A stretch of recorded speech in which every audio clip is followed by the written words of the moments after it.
This is a how-to video on how to do front brakes on an 1800 VTX. The first step is to remove your reservoir cover. It's on your right side of the handlebars. What you'll need to do is you take the top cap off and the rubber piece underneath it, the gasket, and you want to be able to basically get to your brake fluid. When you push the pistons in, your reservoir is going to fill up. If it's too full, it'll overflow.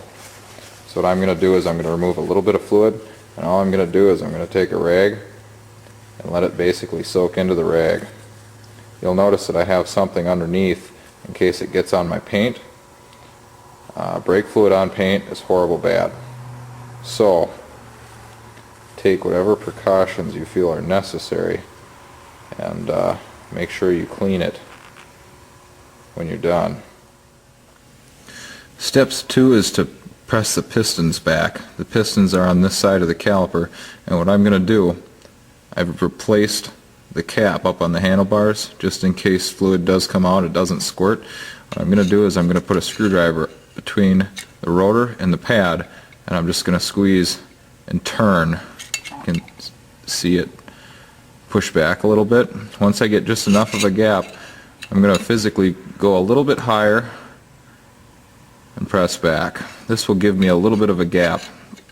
It'll help me remove the brakes. Make life a lot easier. There's a pin that goes across to hold the brake pads in. What I'm going to do is I'm going to loosen that.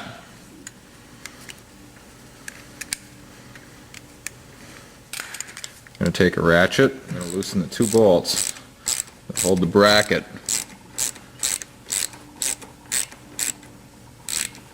After I adjust my camcorder a little bit. Sorry about that, folks.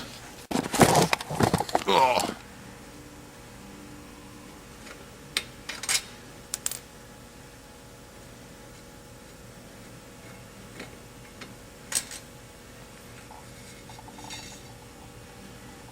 Okay, and this is how it comes out.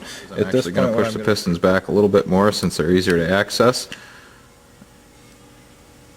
Doesn't take a lot of pressure. You want to make sure you try and keep the screwdriver as flat as possible so you're not digging into your pads. I suppose if you're actually replacing it, it doesn't matter. But now I'm going to take this screw out. There's holes through the lower pads, lower part of the pads, and once we pull those out, the pads will physically come out.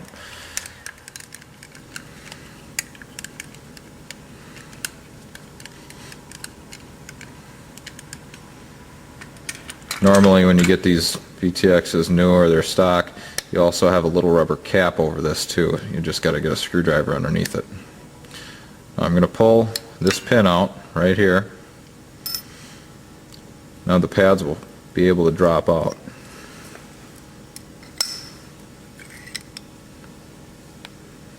If you are replacing them with the same pads and you're just doing some work, pay attention to the witness marks. You can see I've got pistons on this side, 3 holes. These 2 are your front brakes, that one's your rear assist, and on the other side you can see the slots corresponding to the slots on the back side of this, and the 3 pistons right there.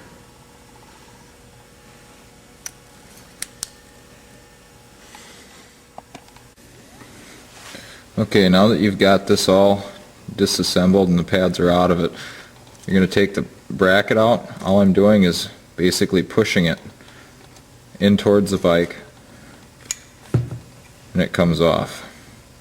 Now, a couple things that are really important here is lubrication points. There's a lubrication point there and right there that we're going to put some grease on after I clean it up. You also have a spot where your pads slide on. What we're going to do is we're going to take a little piece of sandpaper and want to hit these edges just like that. If you take a look, you can see it's knocking some of the brake dust off.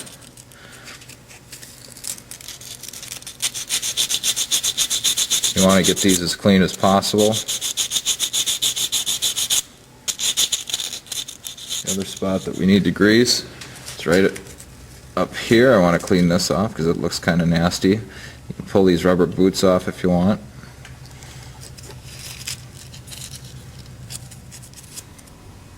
Okay, now for reinstallation. We're going to go ahead and put this thing back together. So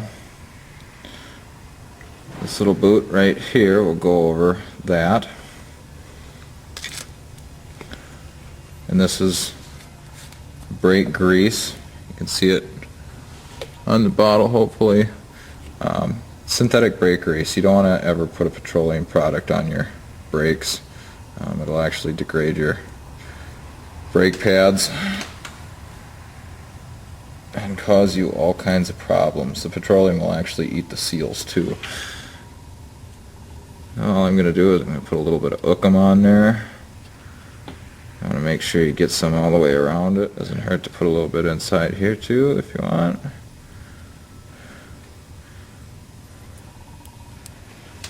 Okay.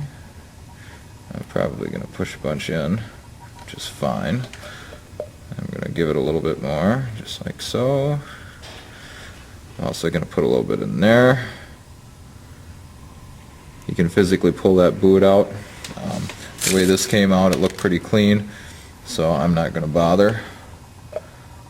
But feel free to get in there anywhere that this slides, inside here, or this pivot pin, or inside here. Get a little bit of brake cleaner. Do what you got to do. Make sure it's good bearing surface. One thing that you have to make sure you do too is you put a little bit of grease right where those pads sit. This will keep rust from forming, and it'll help those pads slide.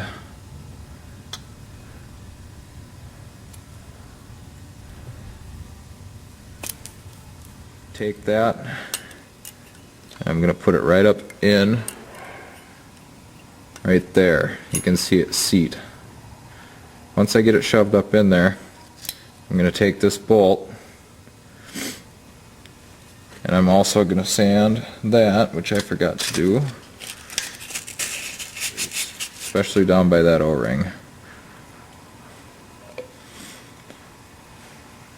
We bring it back, we shove the pin back in the hole.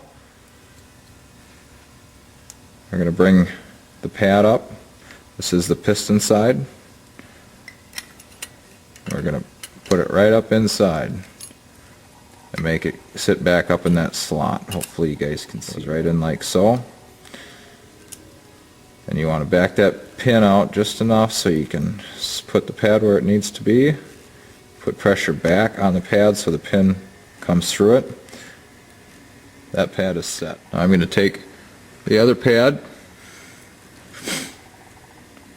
That goes up in the slot on the other side. Comes right up like so. I'm going to put pressure back on that. And I'm going to push the pin all the way through. Now you need to be careful so the two pads don't slide out the top. Now I'm happy with that. What I'm going to do is I'm actually going to mount it back on the bike.